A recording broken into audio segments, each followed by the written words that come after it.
বিসমিল্লাহির রহমানির রহিম। প্রিয় এলাকাবাসী, আসসালামু আলাইকুম। আমি এর আগেও আপনাদের এলাকায় এসেছি আপনাদের পুত্রবধূ হওয়ার কারণে।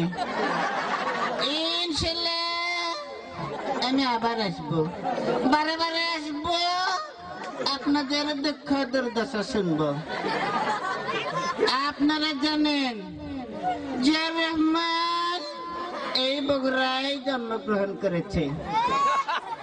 আমি বলতে চাই যে বগুড়ায় জিয়াউর রহমান জন্ম নিয়েছে, সেই বগুড়ায় আওয়ামী লীগের জায়গা হবে না, হবে না, হবে না।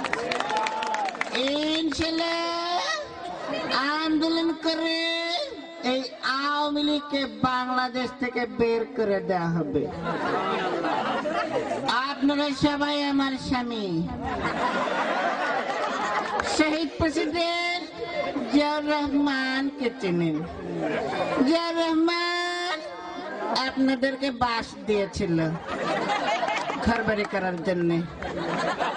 ইনশাআল্লাহ বিএনপি সরকার ক্ষমতায় গেলে একটি নয়, দুইটি নয়, তিনটি করে বাস দেওয়া হবে ইনশাআল্লাহ। আপনারা জানেন এইখানে এই পাশে একটা পুকুর রয়েছে। আমি যদি ক্ষমতায় যাই, এই পুকুর ভরাট করে এখানে স্থায়ী সাংস্কৃতিক অনুষ্ঠান